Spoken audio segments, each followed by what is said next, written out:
여러분 안녕하십니까? 수요일 아침 뉴스 퍼레이드 황병준입니다. 아들을 총으로 쏴 숨지게 한 60대 남성이 구속됐습니다. 범행 당시 며느리와 손주까지 살해하려 했다고 유가족은 주장했습니다. 윤소아 기자입니다. 경찰 차량이 흰색 SUV를 막아서더니 차 안에 있던 운전자를 끌어냅니다. 사제 총기로 30대 아들을 쏴 숨지게 한 60대 남성 A씨입니다. 법원은 살인 등의 혐의를 받는 A씨에 대해 증거인멸과 도주 우려가 있다며 구속영장을 발부했습니다. A씨가 구속 전 피의자 신문 출석을 거부하면서 심사는 서류로만 진행됐습니다. 경찰은 범행 동기를 조사 중인데 A씨는 가정 불화가 있었다고만 할 뿐 구체적인 진술은 거부하는 것으로 알려졌습니다. 유족들은 입장문을 통해 A씨가 아들뿐 아니라 며느리와 손주들까지 죽이려 했다며 총기가 제대로 작동됐다면 현장에 있던 가족 모두 살해됐을 것이라고 주장했습니다.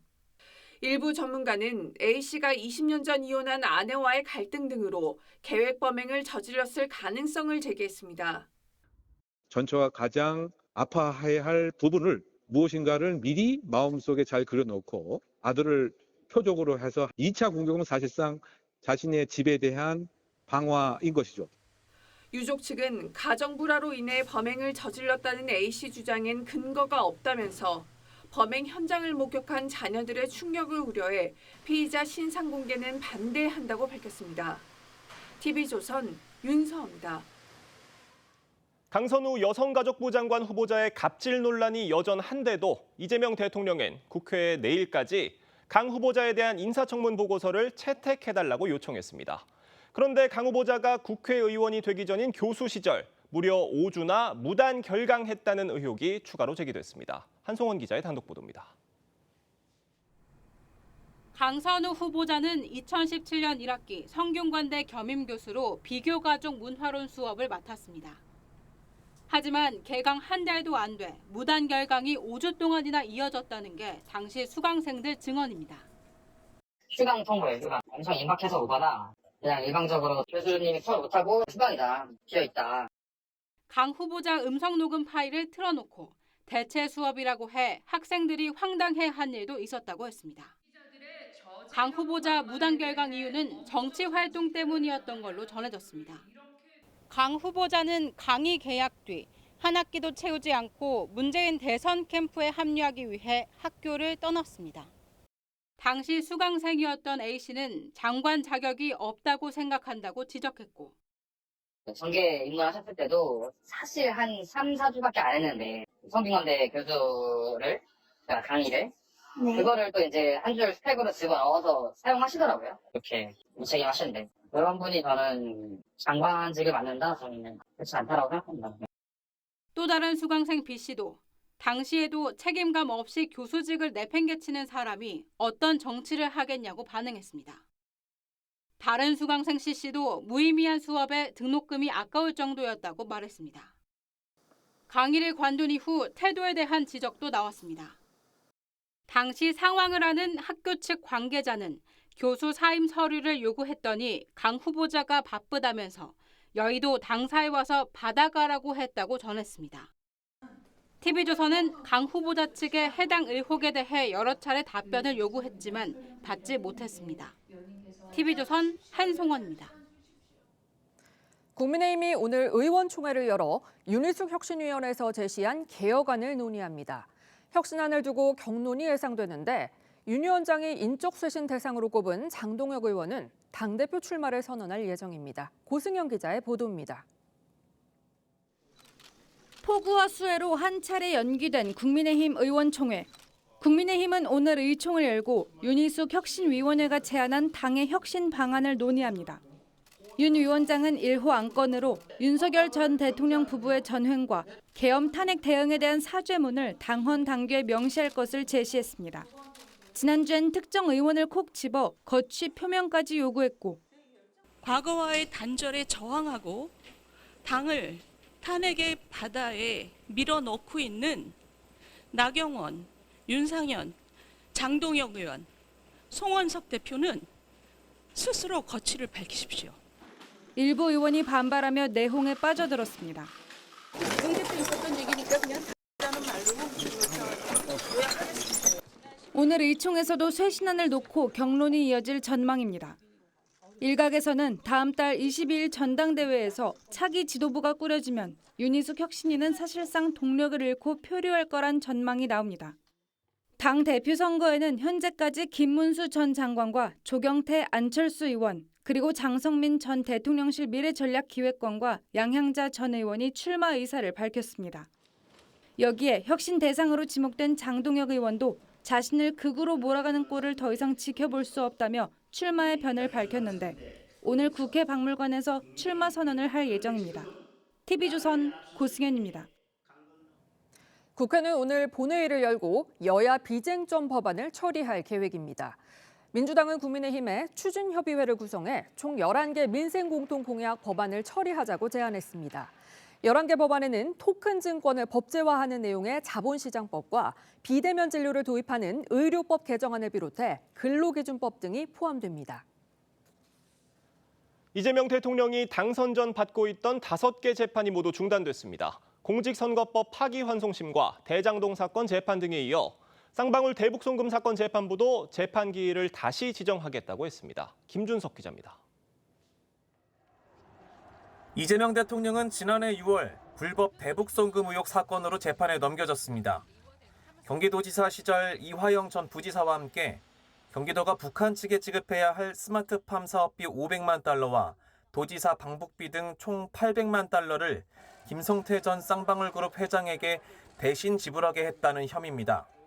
수원지법은 대북송금 사건 공판 준비 기일에서 이 대통령에 대한 재판 기일은 추후 다시 지정하겠다고 밝혔습니다.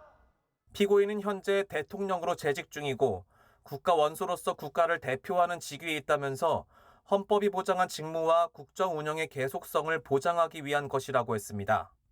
해당 재판부는 지난 1일 경기도 법인카드 유용 의혹 재판에 대해서도 같은 이유로 연기 결정을 내렸습니다. 대통령은 내란 또는 외환해죄를 범한 경우를 제외하고는 재직 중 형사상의 소출을 받지 않는다는 헌법 84조의 취지를 고려한 것으로 보입니다. 소는 기소를 말하고 추는 소송 수행을 말하는 것이어서 어쨌든 정지된다는 게 다수설이죠. 법원의 결정으로 선거법 위반 파기환송심을 비롯해 대장동 사건과 위증교사, 경기도 법인카드 의혹 재판 등 이 대통령이 받고 있는 5개 형사재판 절차가 모두 중단됐습니다. 반면 이 사건 공범인 이화영 전 부지사 측의 재판 기일 추후 지정 요구는 받아들여지지 않았습니다. TV조선 김준석입니다.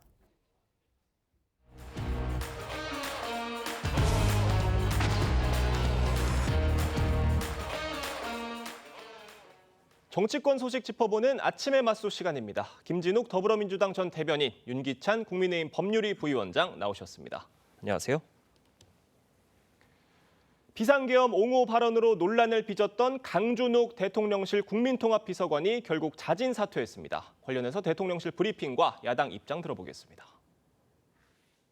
강준욱 비서관은 자진 사퇴를 통해 자신의 과오에 대해 진심 어린 사과를 국민께 전하겠다는 뜻을 밝혔고 이 대통령은 이를 수용해 국민 요구에 응답하고자 합니다. 저희 인사검증 시스템에서는 아무런 문제가 없고 그러나 이거는 제 개인적인 좀 의견을 보태자면 그러니까 검증 시스템에서 보지 못했던 예상 외의 문제가 좀 발견이 됐다라고. 대통령실의 인사검증 시스템이라는 것이 과연 존재하는 것인지 인사검증 시스템을 무시하고 한 인사 참사가 아닌가 생각이 됩니다. 이 예상 외의 문제가 자꾸 발생하는 인사검증 시스템이 과연 문제가 없다고 할 수 있는지가 우선 의문이고 이 강준욱 비서관의 논란은 자신의 저서를 통해서 계엄을 옹호하는 발언을 했기 때문에 그게 논란이 된 건데 그 저서가 뭐 몇 년 전에 나온 것도 아니고 올해 3월에 출판된 저서입니다. 당연히 어떤 검증 범위 안에 있었어야 하는 게 아닌가 하는데 어떻게 보세요? 근데 강유정 대변인 그 말 자체에 의하더라도 검증 시스템에 문제가 있다고 자백한 거잖아요. 그렇죠. 검증 시스템에 문제가 없다고 규정은 했지만 검증 과정에서 안 본 게 나왔다는 예상 외의 것이 발견이 됐다는 거니까요. 그런데 그것은 본인들이 검증을 소홀히 했다, 부실했다라는 것을 자인한 것이고 왜냐하면 강선호 후보자와 같이 사실 청문회 단계에서 객관적 증거가 나온 경우와 달리 저 부분은 이미 언행에 대해서는 다 나왔던 부분이잖아요. 언행에 대한 평가 기준이 달랐을 수는 있겠어요. 뭐 검증 기준이 우리가 다릅니다. 이럴 수 있으면 그거는 이제 사과해야 되는 부분이고 대통령실에서 예. 그렇지 않고 강 전 비서관에게만 저렇게 책임을 떠넘기는 거 그분은 그렇게 본인이 사죄의 의미로 사퇴했다고 치고 그럼 검증이 소홀히 한 대통령실은 어떤 식으로든 입장 발표를 했어야죠. 지금 오광수 민정수석부터 뭐 강선우 후보자 또 지금 강준욱 비서관까지 대통령실에서 이 분들의 어떤 논란에 대해서 예상을 했다고 보긴 좀 어려울 것 같고 예상 외의 문제들이 발생을 하고 있는 것 같은데 대통령실은 문제가 없다는 입장입니다. 그 기본적인 시스템에 대해서는 문제가 없을지 몰라도 예. 어쨌든 시스템을 운영하는 부분에 있어서의 부족한 부분이 몇 차례의 인사가 낙마하는 것으로 확인이 되었다면 그런 부족한 부분들에 대해서 채우겠다라는 부분에 대한 부분은 이제 얘기가 필요한 부분이다라는 말씀을 좀 드리고 싶고요. 예. 기본적으로 이제 이번 이재명 정부의 특히 대통령실의 인사와 관련된 부분에 있어서 과거 역대 정부에서는 뭐 인사수석이라든지 또는 인사기획관이라든지 이런 식의 인사를 전문으로 담당하는 어떤 그 수석급의 인사가 있었는데 이번에는 이제 그런 인사는 없습니다. 그렇긴 하지만 또 대통령실에서는 그 대통령 비서실장을 중심으로 하는 인사위원회라는 것이 존재하고 그 인사위원회에 뭐 각급의 수석급들이 참여해서 인사의 최종적인 결정을 하게 되는데 이제 거기까지 올리는 어떤 실무 단계에서의 그 보강은 이번 기회에 좀 해볼 필요가 있는 것 아닌가 이런 생각을 갖고 있습니다. 지금 대통령실은 강 비서관의 후임으로 보수 성향 인사를 다시 임명을 하겠다고 밝혔는데 여권의 반발 없이 적임자를 찾을 수 있을 것으로 보세요? 찾아내야 하지 않겠습니까? 저희 지금 이제 저 자리가 어떤 자리냐면 국민통합비서관이라는 자리입니다. 국민통합비서관이라는 자리는 이번에 그 대통령께서도 굉장히 많이 강조하셨습니다만 예. 국민의 통합을 이루어낼 수 있는 적임자를 찾아서 앉히는 자리, 특히 보수 측의 입장을 그 정확하게 대통령실에다가 전달할 수 있는 그런 인사를 앉히려고 처음부터 생각하고 만들었던 자리였기 때문에 뭐 보수 쪽의 우파의 성향을 가지고 있다 하더라도 이런 분들을 적극적으로 영입해서 역할을 맡기겠다라는 의지는 좋은 것 같습니다. 다만 지금 이제 이번에 강준욱 비서관처럼 본인의 생각이 우파 전체보다 더 오른쪽에 사실 그 우적인 생각을 가지고 있다라고 하는 부분에 대해서 미리 검증이 되지 못한 부분이 문제인 것이지 우파 쪽의 인사를 국민통합 차원에서 대통령실의 비서관 자리를 임명하는 것이 그 자체가 문제는 건 아닌 것 같아요. 그렇기 때문에 이번에 뭐 강준욱 비서관의 경우를 좀 본보기 삼아서 새롭게 임명되는 이 우파 출신, 보수 출신의 인사에서는 좀 검증은 좀 극우적인 생각이 아니라 보편적이면서도 우파의 생각, 특히 중도 보수까지의 생각을 아울 수 있는 인사가 자리에 임명됐으면 하는 바람입니다. 강준우 비서관이 자진 사퇴한 어제 이재명 대통령은 강선우 후보자 청문 보고서 재송부를 요청을 했습니다. 사실상 임명 강행 수순에 들어간 건데 지금 이 갑질 논란에 휩싸인 강선우 후보자는 여권 내뿐만이 아니라 진보진영 시민단체, 참여연대, 민주노총까지 반대를 하는 상황인데 이 부담을 다 안고 지금 임명 강행을 하겠다는 걸로 보이거든요. 지금 이쯤 되니 드는 생각이 왜 이렇게 이재명 대통령이 강선우 후보자를 지키려고 하는가, 왜 이렇게 보호하려고 하는가라는 생각이 듭니다. 이유가 뭐라고 보세요? 되게 알기 어렵죠. 예. 왜냐하면 일반적인 의혹 제기 예.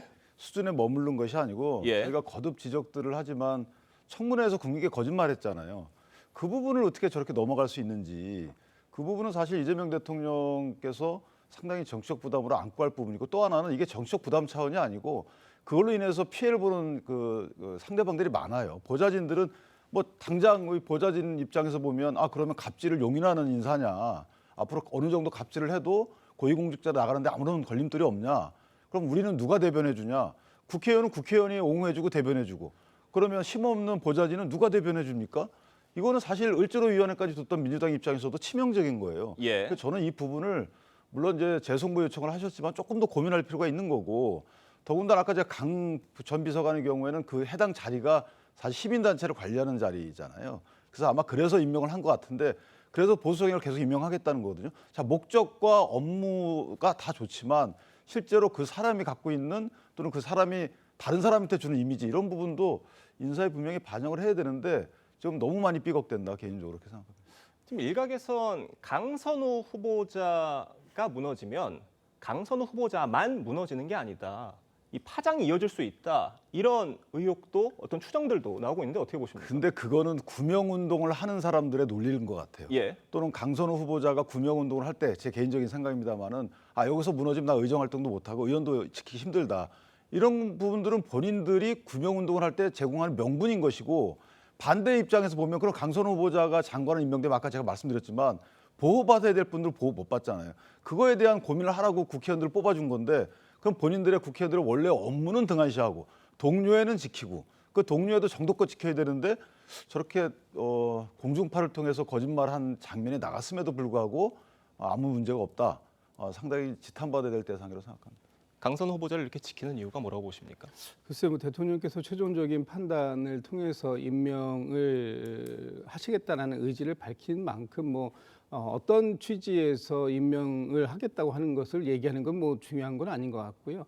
다만 지금 이제 강선우 후보자에 대해서 당 내에서도 또 당 밖의 시민사회나 여러 곳에서 좀 부정적인 우려의 목소리들이 나오는 부분까지를 감안하고 임명하겠다고 하시는 거기 때문에 그 책임에 대해서는 대통령이 오롯이 질 수밖에 없는 이제 그런 상황이 되었는데 저는 이제 개인적으로 안타까운 부분이 대통령의 국정 운영에 이 강선우 후보자가 어떤 여가부를 맡아서 더 많은 좋은 결실을 내면 좋겠습니다만 그 이후의 결과가 그렇지 못했을 때 대통령에겐 상당한 부담으로 작동될 수밖에 없는 상황을 대통령께서 안고 가겠다라고 결심하셨다라는 것이기 때문에 이 부분에 대해서 따로 특별히 제가 드릴 말씀은 없습니다만 다만 지금 당 내에서도 이와 관련해서 너무 무리하게 강선우 후보자를 지키려고 하는 논리들 예. 그 논리들이 우리 내부에서 함께 동지적 관계를 맺어왔던 여러 사람들에게 또 다른 상처가 될 수 있음도 상당히 유의 깊게 지켜봐야 될 부분이 있다. 그런 말씀을 좀 드리고 싶습니다. 알겠습니다. 지금 민주당에선 강 후보자를 옹호하다가 이런 발언까지 나왔습니다. 조금 전 김진욱 대변인께서도 언급을 해주셨는데 들어보겠습니다. 일반적인 직장 내 갑질과 보좌진과 의원 관계에 있어서 갑질은 약간 성격이 좀 다르다. 예? 보좌진과 의원은 동지적 관점도 있거든요. 예. 식구 같은 개념이 있어요. 그 과정에서 서로 관계가 원만하지 못한 경우 이게 갑질로 바뀔 수 있을 텐데요. 의정활동이라는 게 공사, 이걸 나누는 게 굉장히 애매하거든요. 국회의원과 보좌진은 동지적 관계이기 때문에 변기 수리, 또 쓰레기 치워라 이 정도 얘기는 나올 수도 있고 또 이거를 흔쾌히 하는 보좌진도 있다 이런 얘기인데 문제는 강선우 의원과 보좌진이 동지적 관계였다면 이런 폭로가 나왔을까 싶어요. 저는 동지적 관계 식구라는 단어를 쓸 때는 공동의 이익 추구, 예. 그다음에 어떤 공동의 이해관계에 대해 서로 간 이해 이런 얘기잖아요. 근데 이거 갑질이 어떻게 동지적 관계를 명분 삼을 수 있는 그 단어인지 모르겠고 식구도 마찬가지죠. 더 잘해주고 사랑하라고 식구라는 단어를 쓰는 건데 공동 운명체. 글쎄요. 갑질이 이제 사적인 일을 시켰다는 부분이잖아요. 예. 사적인 일을 한 거에 머무르지 않고 사적인 일을 받아들이지 않는데 하게 한 게 더 문제인 거죠. 그러니까 사적인 일을 만약에 자발적으로 했다, 한두 번 했다 그러면 그럴 수도 있다고 치는데 그게 상당 부분 됐고 캡처해서 증거를 만들 정도로 사실상 잠재적인 더 많은 부분이 있다라고 하면 저거를 저렇게 말씀하시는 건 앞뒤가 안 맞는 부분이고 저는 개인적으로 강선우 의원이 만약에 임명 절차에 들어간다면 사실은 보좌진 협의회나 보좌진들이 단체로 아쉬움은 있지만 대의를 위해서 강선우 후보자가 여가부 장관을 가는 거 용인한다. 이 정도의 뭔가 메시지 나와줘야 되는 거 아닌가요? 그래야 피해자 내지 피해자 단체 등에서 이 정도는 내가 용인하겠다 앞으로 이렇게 말을 돼야 되는데 그런 얘기가 전혀 안 나옴에도 불구하고 사실은 이제 갑질했던 그 동지의 관계에 있던 국회의원분들께서 예. 저는 옹호적 발언을 하는 것은 사실 이제 2차 가해죠. 개인적으로. 2차 가해다 이렇게 말씀 주셨는데 제가 문진석 의원님의 발언이 다소 이해가 안 돼서 그 라디오 해당 발언의 풀텍스트를 다 읽어봤는데도 잘 이해가 되지 않더라고요. 그러니까 이 동지적 관계라는 말과 갑질이라는 두 단어 너무 이질적인 단어잖아요. 어떻게 말씀 주시겠습니까? 그러니까 지금 문진석 원내수석 부대표께서 좀 과도하게 보호하는 발언을 하신 것 같다라고 생각이 됩니다. 그렇기 예. 때문에 당내에서도 문진석 그 의원의 발언에 동의하지 않는다는 다른 이소영 의원의 예. 또 그 SNS 글도 나오고 있는 것이고 또 다른 또 여성 의원의 발언도 SNS를 통해서 나오고 있습니다. 이런 부분들이 지금 당내에서 뭐 당연히 지금 대통령께서 최종적으로 인사에 대한 결정 권한을 갖고 있고 대통령께서 이 강선우 후보자를 임명을 강행해 가겠다고 하는 것에 대해서 뭐 이렇게 보호해야 되는 입장인 것은 충분히 이해가 됩니다만 그렇다 하더라도 너무 과도하게 보호하는 발언을 하니까 이것이 또 다른 논란으로 비화되는 이런 상황들 속에서 강선우 후보자의 논란이 끊임없이 지속되고 있다. 그렇기 때문에 최소한 저는 강선우 후보자를 임명할 수밖에 없습니다. 다만 강선우 후보자가 그동안 해왔던 부분들에 대한 반성, 이 부분에 대해서는 명확하게 할 것이고 또 이 이후에 제도 개선이라든지 이런 부분들도 당에서 충분하게 지금 준비를 해 나가겠습니다. 이런 정도의 메시지가 오히려 더 깔끔하지 않았었을까라는 아쉬움이 있습니다. 알겠습니다. 다음 소식도 짚어보겠습니다. 공직선거법 파기환송심과 대장동 재판 등에 이어 이재명 대통령의 쌍방울 대북송금 사건 재판도 연기가 됐습니다. 이로써 5개 형사재판 모두 중단이 됐는데 예정된 수순이었다고 보세요? 뭐 예정됐다기보다는 당연했다라고 봅니다. 왜냐하면 이 헌법 84조가 규정짓고 있는 부분이 있지 않습니까? 현직 대통령에 대해서는 내란과 외환죄를 제외하고는 형사상의 소출을 받지 아니한다라고 되어 있고 이번에 어제 그 법원에서 최종적으로 5번째 것에 대해서 얘기할 때도 지금 피고인이 현재 대통령으로 재직 중이고 국가 원수로 국가를 대표하는 지위에 있으며 헌법이 보장한 직무에 전념하고 국정 운영의 계속성을 위해서 기일을 추후에 지정하겠다. 이것이 바로 헌법 84조가 갖고 있는 헌법 정신이다. 그 부분에 대해서 법원이 정확하게 판단을 해왔다. 그렇기 때문에 이것이 뭐 예정되었다기보다는 법원에서 헌법 정신을 올바르게 판단했다. 이렇게 보는 것이 맞겠다라는 생각이 듭니다. 공범들에 대한 재판은 계속 진행이 된다고 해요. 어떻게 보십니까? 근데 사실은 이제 5개 그 항소심 재판부도 있지만 어쨌든 대법원의 최종적인 법 해석에 접근할 수 있는 기회가 차단이 된 거거든요. 예. 그 부분이 가장 아쉬운 부분이고 왜냐하면 대법원에서는 지난 공직선거법 관련해서 파기환송을 했잖아요. 그럼 물론 선거 직전이지만 사실은 당선이 돼도 재판은 계속될 수 있다라는 전제가 깔렸기 때문에 파기환송했다고 저는 봅니다. 만약에 민주당에서 일각에서 주장하는 바와 같이 이거 대선에 개입하려고 하는 거 아니냐 그래서 파기 자판을 했겠죠. 그렇다면 어느 정도 대법원의 의도가 이 헌법 84조 해석과 관련돼서는 약간은 드러났다라고 생각을 하는데 그렇다면 일선 재판부들도 대법원의 판단을 받을 수 있는 한두 개 재판부는 재판을 계속 진행했으면 좋았을 텐데 어찌됐든 뭐 재판부가 이렇게 결정했으니 그렇다고 치고요. 나머지 공범들의 경우에는 진행이 되죠. 왜냐하면 중단할 명분이 없으니까. 예. 그렇다면 공범의 경우에 이전에 이화영 부지사가 받았던 확정됐던 재판하고 이번에 대북송 관련해서 이재명 대통령과 공범으로 기소된 이 부분은 달라요. 왜 다르냐면 이화영 부지사가 만약에 여기서 재판이 계속돼서 1심에서라도 유죄를 받으면 이거는 이재명 대통령에 대한 유죄도 같이 포함되는 거예요. 예. 왜냐하면 공모하여 이렇게 된 공소사실이기 때문에 공소장 변경을 하지 않으면 그러면 우리나라 국민들은 사실상 유죄인 대통령의 통치를 받고 있는 꼴이라서 사실 정치적인 파장이 있다. 이 점이 이제 앞으로 어떻게 될지가 관심인데 물론 3심까지 확정되려면 멀지만 1심에 이화영 부지사의 뇌물 관련돼서 유죄가 나온다면 그 파장은 만만치 않을 것이다. 이렇게 생각을 합니다. 5년 뒤에 그러니까 임기가 마친 뒤에 나머지 재판은 예정대로 재개가 잘 될 수 있을 것으로 보십니까? 근데 이제 공공연히 공소 취소라는 게 나오잖아요. 예. 만약에 검찰이 공소 취소를 하게 되면 중요한 증거가 새로 발견되지 않으면 다시 기소를 못 합니다. 그래서 일간의 국회 보고서에도 보면 공소 취소해야 된다. 재판 관할 건이 없는 때에 해당하기 때문에 이런 조금 저는 납득하기 어려운 주장이 나왔고 그다음에 정성호 법무장관도 본인은 부인했지만 법무장관 되기 이전에 어쨌든 저런 말씀을 하셨고 하기 때문에 실제 공소 취소가 되게 되면 일단 이재명 대통령에 대한 재판은 다시 있을 수는 없죠. 그런데 설마 그렇게 하겠습니까?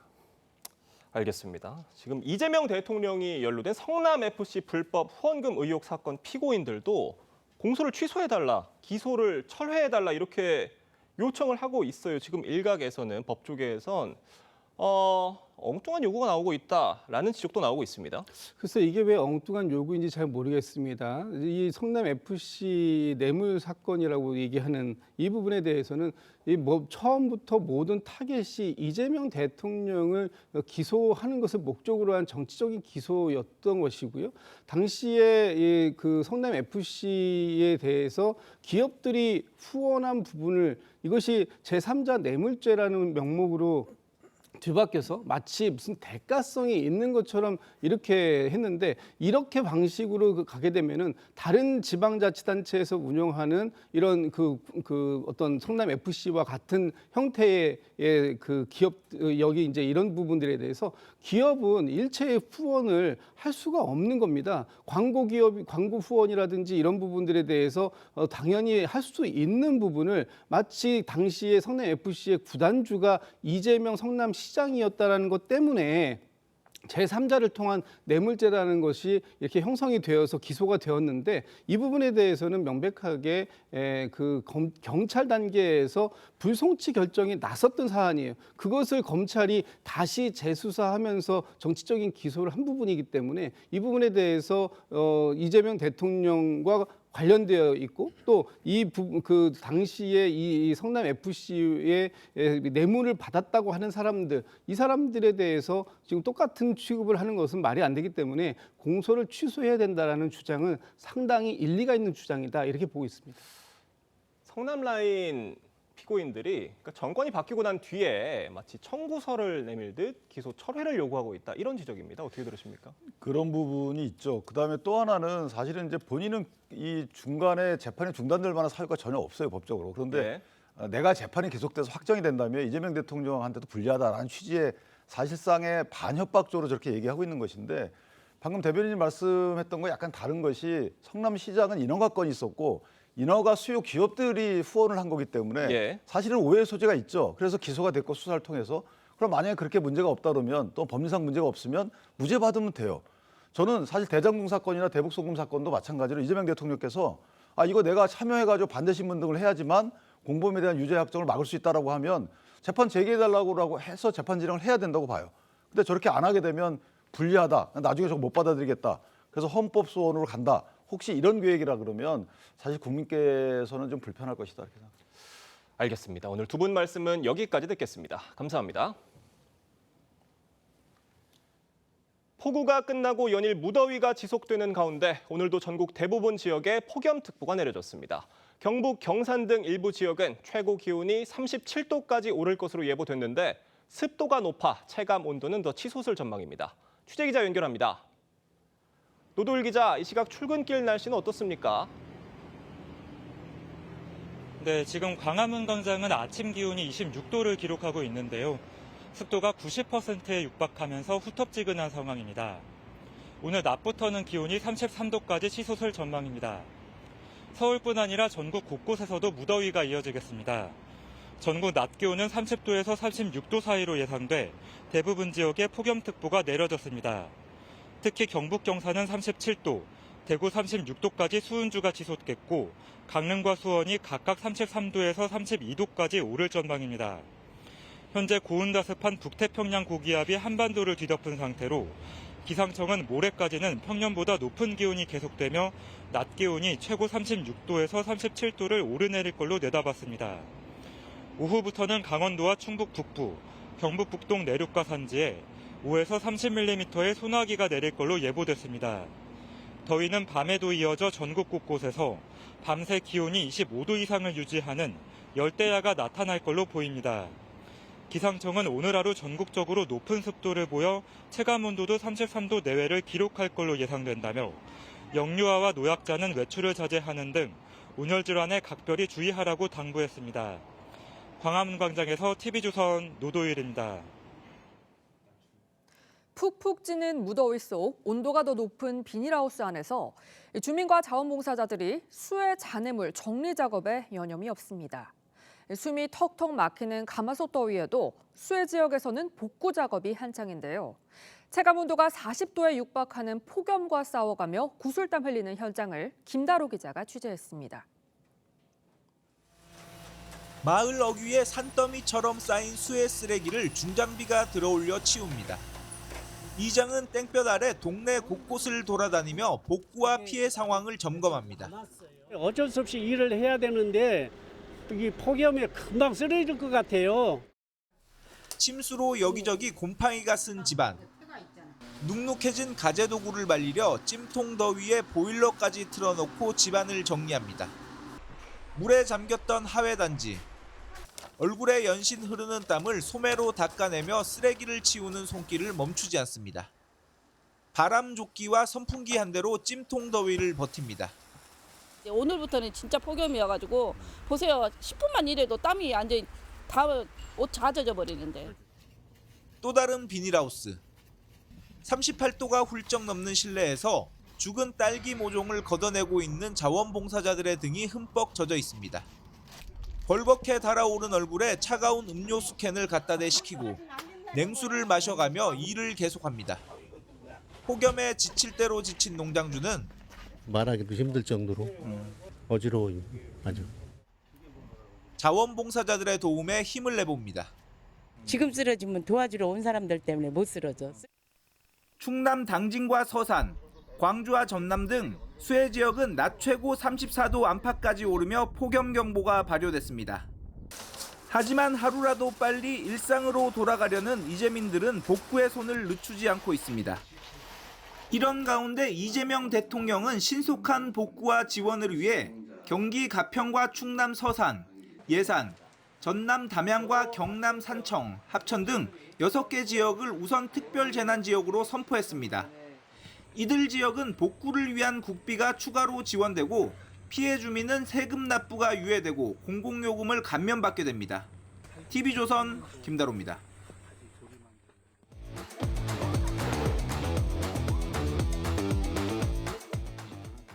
화제가 된 사건 사고 소식 짚어보는 아침의 이슈 시간입니다. 강전의 변호사 설주한 변호사와 함께 이야기 나눠보겠습니다. 안녕하십니까? 안녕하세요.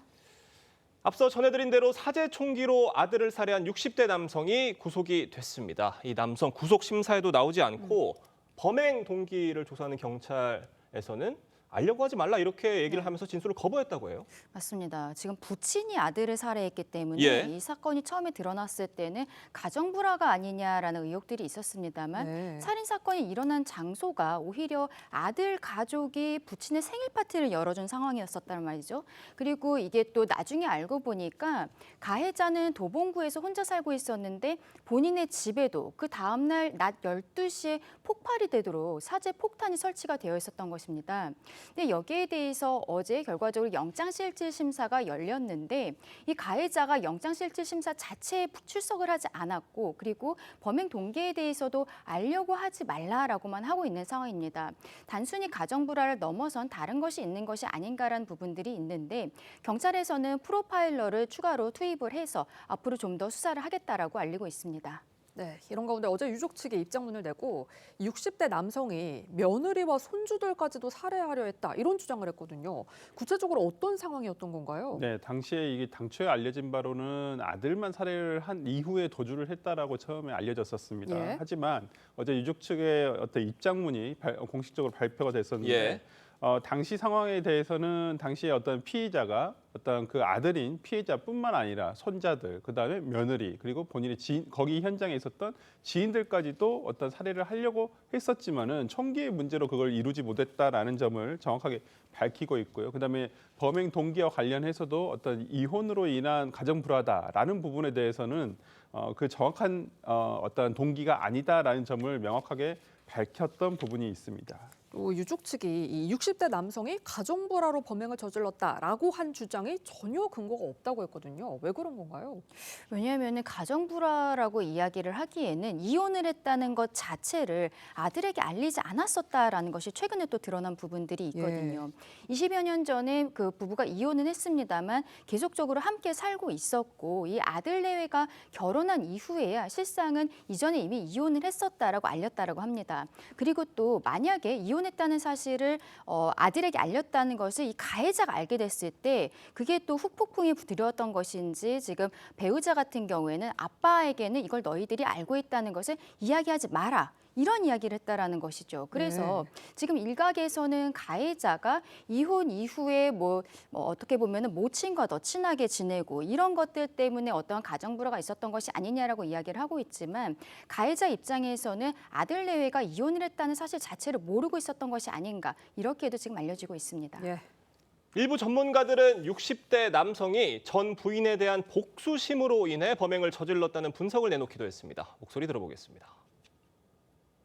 아들이라고 하는 존재는 이 바로 전 부인이 이룬 그 사회적 경제적인 성공에 있어서의 그 상징적인 계승자다. 가장 아끼는 아들을 상실한 그 고통을 주기 위한 심적인 배경이 있는 것이 아닌가. 스파우스 리벤지 필리사이드라 그래서 배우자에 대한 어떤 복수 감정으로 자녀를 살해하는 그런 용어가 있어요.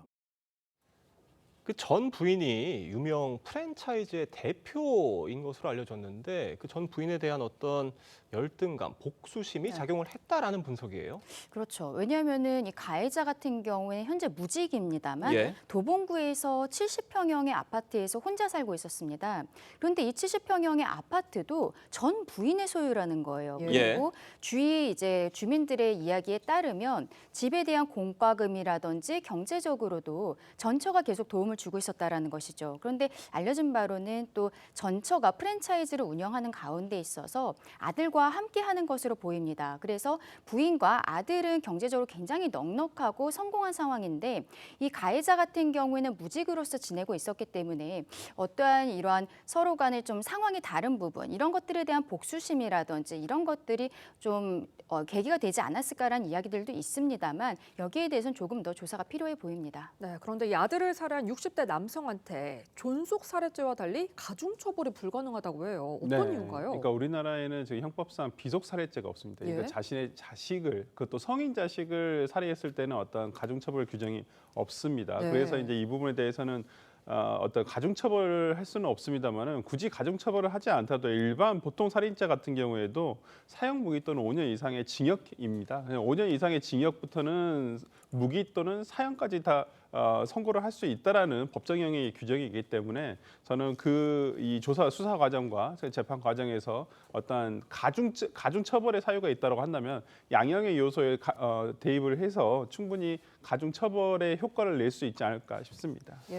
사건 당시 경찰의 대처가 다소 좀 미흡했다라는 지적도 나오고 있는데 이건 왜 그런 겁니까? 왜냐하면은 그 피해자의 배우자가 경찰에 신고한 것이 밤 9시 30분경입니다.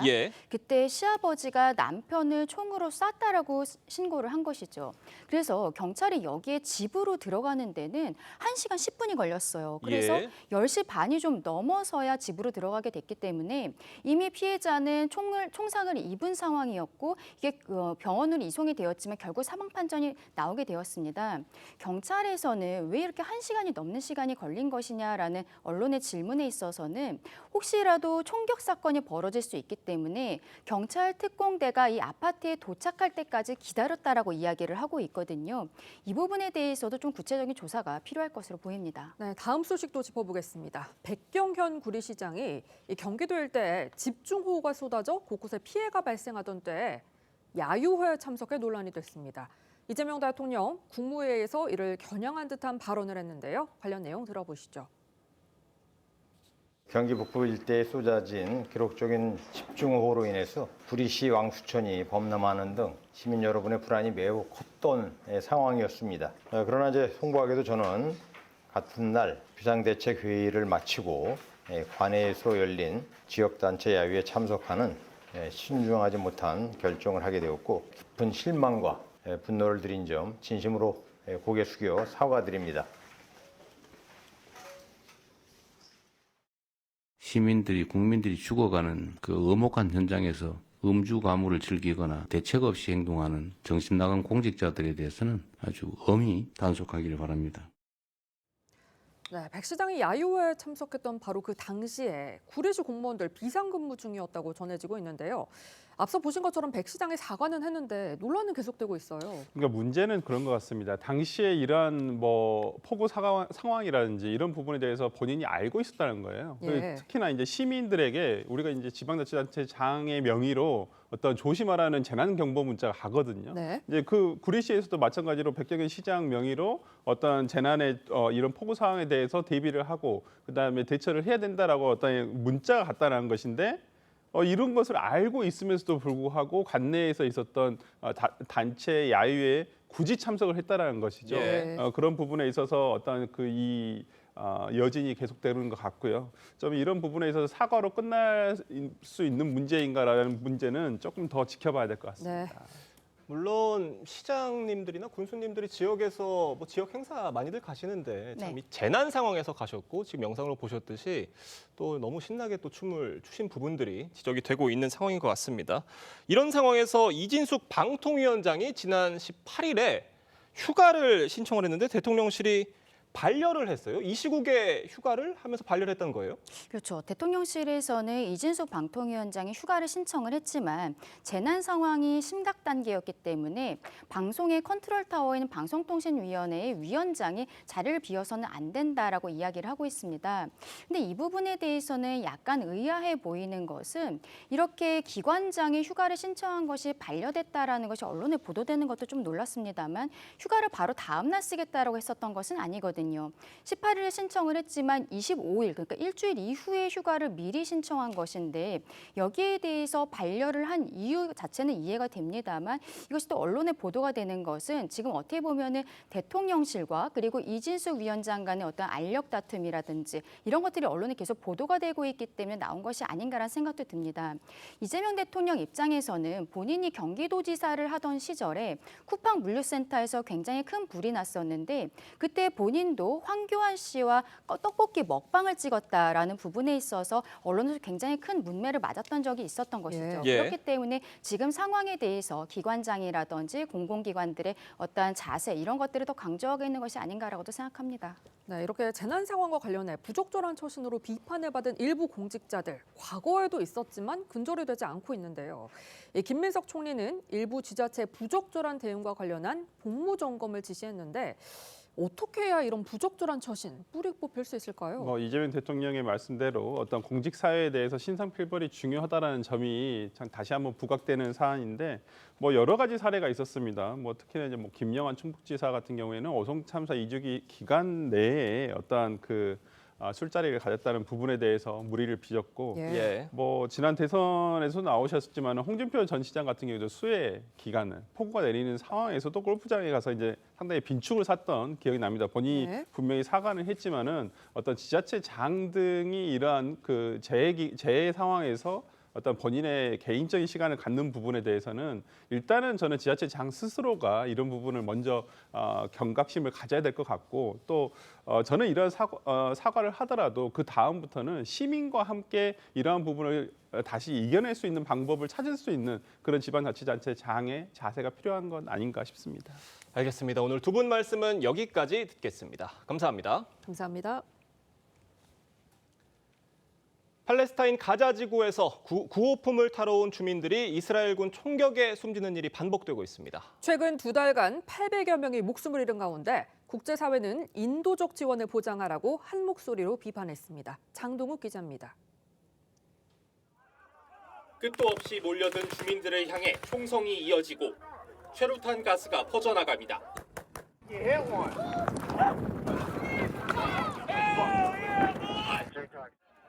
가자 지구 구호 현장은 매일같이 민간인 사상자가 속출하며 전쟁터를 방불케 하고 있습니다. 이스라엘군의 발포로 현지 시간 20일에만 최소 93명이 숨졌습니다. فجأنا فجأة لو صارت الدبابات تطخ والجنود تطخ والكواد كابتر تطخ والطراد يطخ تحصرنا جوا باش نسوي موضوع على الموت عشان ندبر كيلو على الطريق ويا ريت بزبط معنا بزبط شيء معنا ولا بنجيب شيء ولا شيء بنموت وبنروح 이스라엘은 지난 5월 말부터 구호 일원화를 내세워 구호품 배급을 관리 중인데 이후 배급소 인근에서 숨진 주민은 최소 800명에 달합니다. We need to have no armed actors near food distribution points, near our convoys. We have had agreements in principle on these things, but we have not had adherence to these in practice. 국제사회는 일제히 비판했습니다. 유럽연합과 28개국은 비인도적 사례라고 비난했고 유엔은 마지막 생명줄이란 표현을 썼습니다. The last lifelines keeping people alive are collapsing. Israel has the obligation to allow and facilitate by all means at its disposal the humanitarian relief provided by the United Nations and other humanitarian organizations. 하지만 이스라엘은 주민들이 위협적으로 행동했다는 입장입니다. 이스라엘은 개전 후 처음 인질 억류 지역으로 추정되는 가자 중부에도 진격했는데 이 과정에서 국제기구 직원들을 공격했다고 세계보건기구는 규탄했습니다. TV조선 장동입니다. 트럼프 행정부가 유엔 산하 국제기구인 유네스코에서 탈퇴합니다. 유네스코의 반이스라엘 정책과 친중국 성향을 문제 삼았는데 앞서 바이든 행정부 때 가입한 지 2년 만입니다. 변재영 기자입니다. 2017년 트럼프 1기 행정부는 유엔 산하 교육, 과학, 문화기구인 유네스코가 반이스라엘 성향을 보인다며 탈퇴했습니다. 이후 바이든 행정부로 정권이 바뀐 뒤 유네스코에 재가입했지만 2기 집권한 트럼프 대통령이 또다시 탈퇴를 결정했습니다. Decision to withdraw from the United Nations Educational, Scientific, and Cultural Organization. Continued involvement in UNESCO is not in the national interest of the United States. 이번에도 유네스코의 반이스라엘 성향과 고위직의 중국 인사가 포진해 친중국 성향을 보인다는 걸 이유로 들었습니다. 유네스코는 미국의 탈퇴 결정에 유감을 표했습니다. Decision that will take effect at the end of December 2026. This decision contradicts the fundamental principle of multilateralism. 하지만 이미 구조개혁을 단행하고 미국 의존도가 컸던 자금 조달원을 분산했기 때문에 큰 타격은 없을 거란 반응도 나왔습니다. 미국의 국제기구 탈퇴는 당분간 이어질 전망입니다. 트럼프 행정부는 올해 초 파리 기후변화 협약과 세계보건기구에서 탈퇴하는 행정명령에 서명했고 UN 팔레스타인 난민 구호기구에 대한 자금 지원도 중단했습니다. TV조선 변재영입니다. 박찬욱 감독의 신작 어쩔 수 없다가 다음 달 27일 개막하는 제82회 베니스 국제영화제 경쟁 부문에 진출했습니다. 한국 영화의 베니스 경쟁 부문 진출은 2012년 황금사자상을 받은 김기덕 감독의 피에타 이후 13년 만입니다. 어쩔 수 없다는 정리해고된 중년 남성의 생존기를 그린 미국 소설 도끼가 원작이며 9월 국내 개봉을 앞두고 있습니다. 세계 디자인 기구가 선정하는 2028 세계 디자인 수도에 부산시가 중국 항저우를 누르고 최종 선정됐습니다. 세계 디자인 기구는 부산은 디자인 문화를 통한 도시 변화에 높은 잠재력을 지니고 있고 국제사회의 모범이 될 수 있다며 선정 이유를 밝혔습니다. 부산이 디자인 수도로 선정된 건 우리나라에선 2010년 서울에 이어 두 번째, 세계적으로는 11번째입니다.